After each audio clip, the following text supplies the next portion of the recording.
তো আজকে পুরো পরিবার নিয়ে বেরিয়ে পড়েছি আমরা কিছু কেনাকাটা করতে। কেনাকাটা বলতে রঙের দোকানে যাব, ডুগ্গুর জন্য রং কিনবো, পিচকারি কিনবো, বিভিন্ন রকমের জিনিস কিনবো।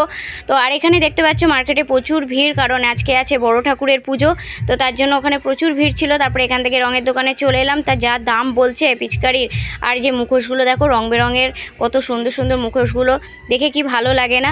তারপরে ওখান থেকে বেরিয়ে চলে এলাম, পছন্দ হলো না, আরেকটা দোকানে চলে এলাম। চলে আসার পরে ডুগ্গু ওখানে পিচকারি দেখছে, আর এখন বিভিন্ন রকমের পিচকারি বেরিয়েছে, খুব সুন্দর সুন্দর, যা আমাদের বেলায় ছিল না, বন্দুক সিস্টেমের।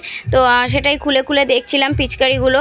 তো আমি আবার বলছিলাম যে জল দিলে আবার এটা চলবে তো, কারণ অনেক পিচকারি আছে, অনেক সময় কিনে নিয়ে এসেছি বাড়িতে, কিন্তু পিচকারিগুলো দিয়ে জল বেরোয় না। তো আমি আবার বলছি যে তোমরা একটু টেস্ট করে দাও জলটা বেরোয় কিনা। তারপরে ওটা পছন্দ হলো না, আবার একটা অন্যটা দেখছিলাম, তো কোনোটাই পছন্দ হলো না। আর সবথেকে বড় কথা, দাম এত বেশি বলছিল যে নেয়ার মতন নয়।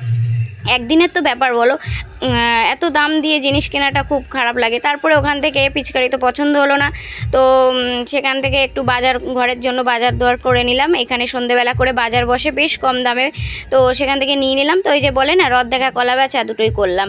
তো তারপরে ওই যে ওখানে ভিড় দেখেছিলে, ওইখান থেকে বড় ঠাকুরের প্রসাদ দিচ্ছিল, তো প্রসাদ নিয়ে নিলাম, প্রসাদটা পেলাম, ভালোই লাগলো।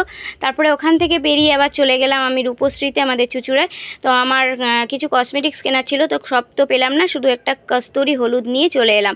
তো এইখানে আবার এই চুচুড়ার এই যে বাজারটা দেখতে পাচ্ছ ঘড়ির মোড়ের, এখানে সেল শুরু হয়ে গেছে, এখনও অতটাও রমরমা হয়নি, তবে শুরু হচ্ছে, চারিদিকে সেল পোস্টার লেগে গেছে। তো ওখান থেকে আবার আরেকটা রঙের দোকানে চলে এলাম। এখানে দেখতে পাচ্ছ কত রঙের বাহার, দেখতেই কত ভালো লাগে। তো আমি খোঁজ করছিলাম একটা, এখন যে ট্রেন্ডিংয়ে যে উঠেছে, হাতে করে নিয়ে পিচকারির মতন হাতে করে নিয়ে ঘুরছে, তার মধ্যে থেকে অটোমেটিকলি রং বেরোচ্ছে। তো সেটা অনেক জায়গায় খোঁজ করলাম কিন্তু পেলাম না। তো উনি আমাকে এইটা হাতে ধরিয়ে দিয়ে বললো যে এটাও হবে, এটা আগুন দিয়ে যেমন বাজি ফাটে ব্লাস্টার, সেরকমই এরকম ফাটবে, অনেক রকম রং বেরোবে।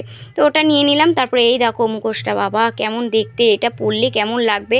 হ্যাঁ, তো রং মাখলেই মানুষের এমনি ভয় লাগে মুখ চোখ দেখলে, তারপরে যদি আবার মুখোশ পড়ে। তো একটা পিচকারি ওখান থেকে ডুগ্গু পছন্দ করলো, জল দিয়ে চেক করে দেখছি, কিন্তু ওটা দিয়ে জল বেরোচ্ছে না, ওটা খারাপ বেরোলো।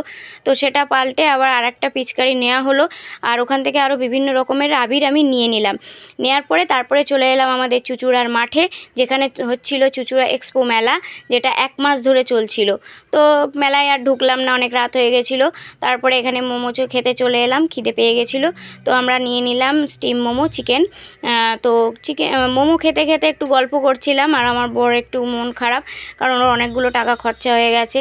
তো যাক, জোর করে হাসলো একটু, তাও ভালো লাগলো, একটু ভালোবেসে একটু বোঝালাম। তো গরম গরম মোমো খেতে খেতে তোমাদের সঙ্গে ভিডিওটা শেষ করছি। তো তোমাদের ভিডিওটা কেমন লাগলো অবশ্যই কমেন্ট করে জানিও, আর তোমাদের হোলি খুব ভালো কাটুক।